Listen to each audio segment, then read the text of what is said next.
Alright, so today we're going to solder up one of these Lesser Magistrate boards here. Basically the general idea is we're going to start by mounting all of the components to the top of this thing. And then the last thing we'll do is we'll flip it over and mount all of the LEDs. And we'll start basically by increasing in order of height. So we'll start by mounting all the capacitors, and then we'll mount all of the resistor arrays. Then we'll mount all of the logical units, and then finally the adapters, so the RJ11 and RJ45 connectors. So let's go ahead and get started here.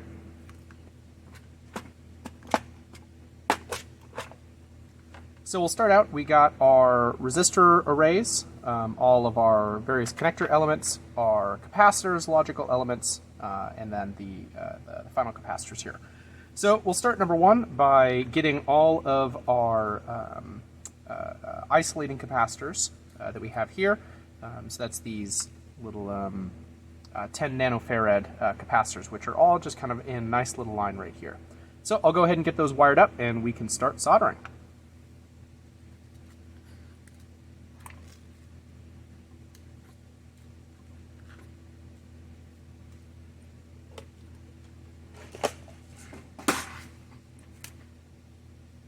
So I find it's easiest just to bend these things first, where you kind of bend it to this nice 90-degree angle. You get pretty close to the edge of the capacitor, and you can just slide those guys in.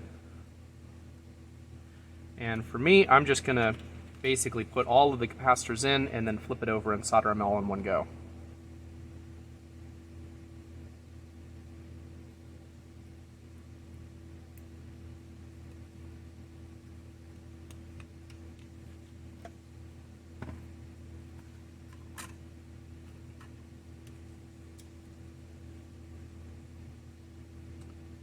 Leads on these things are super long, and we'll cut them after we're done soldering. But it's convenient if you have something to balance it against here, that you can slip everything through all these through holes.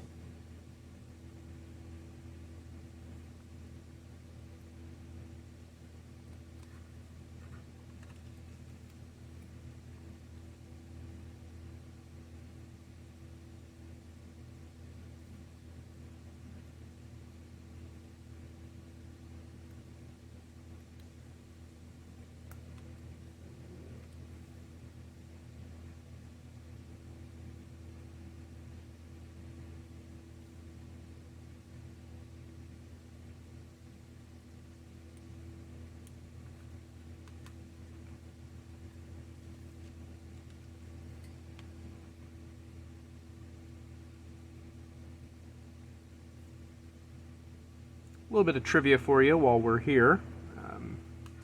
What these isolating capacitors are doing is essentially slowing down the rising edge of the signal from the hand buzzers.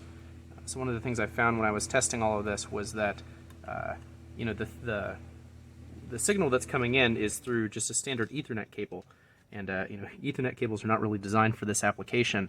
And so the pairs of wires in the Ethernet cable are actually twisted together, making a bunch of twisted pairs. And several of the data lines from the eventual hand buzzers actually end up as twisted pairs inside of the Ethernet cable. And it turns out that there's just enough line-to-line capacitance between the twisted pairs in that Ethernet cable that when one of the signals goes high, the capacitance between that and the adjacent line actually temporarily pulls up the adjacent line to a high voltage, just for 100 nanoseconds or something like that, a pretty short period of time. But it turns out it's just long enough to trigger the latch on the light. And so what you would do is, when we didn't have these capacitors in line, someone would press their buzzer, and both their light and the person's next to them, both the person and the one next to them, their lights would both go off at the same time. And so basically what these isolating capacitors are doing is they're adding a little bit of capacitance on each of the lines to sort of counteract the line-to-line capacitance inside of the Ethernet cables. And so what it means is that it actually has the effect of making everybody's buzzer not instantaneously responsive. So it adds a little bit of a it slows down the rising edge of the data line. Now, some of you might be like, well, is that just going to make the competition unfair because now our buzzers are slow? It's like, well, when I say it slows down the rising edge, I mean it like takes like 10 milliseconds to get to the high level or something like that, which is, orders of magnitude faster than people's response time. So you won't notice that it's slower, but it is slow enough to help out with all of the digital logic. All right, so there's all of our capacitors in line. So now we'll flip the thing over and go ahead and solder this guy up.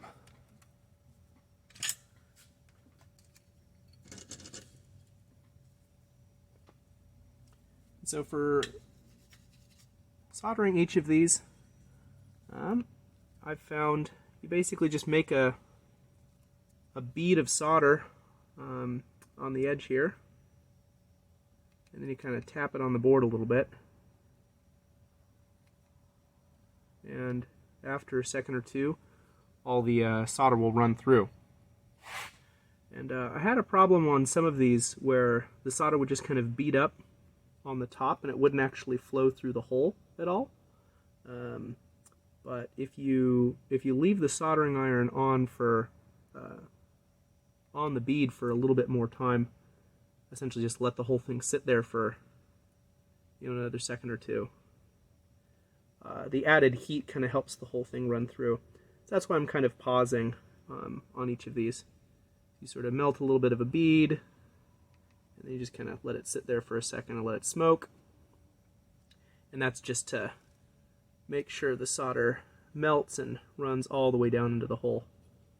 I had a problem on some of the early boards where I didn't do a good job soldering this, and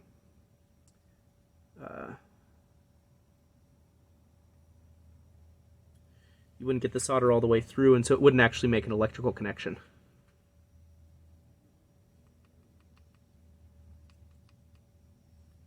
It seems to be that for whatever reason, this is the hardest on the through holes that are just connected to the ground plane. So that's all of the through holes that are on the right side of the screen here. Those ones have a harder time getting the solder to run in. I'm not totally sure why that is, but maybe there's something in the surface of having the ridge of the trace over here on the left side that kind of helps with the surface tension or something like that. Whatever reason though, if you just let the soldering iron sit there for another moment or two, helps out with your solder running.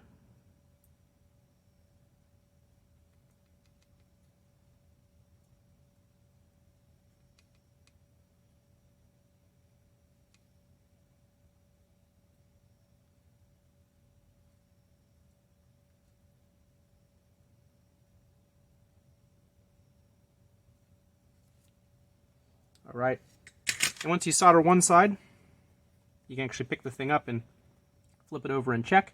And you can see that actually, if I can hold this a little bit closer, hopefully it shows up better.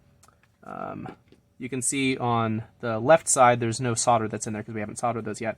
But on the right side, you got a little bit of solder peeking through on each of those, which means that the solder did successfully run all the way through the through hole.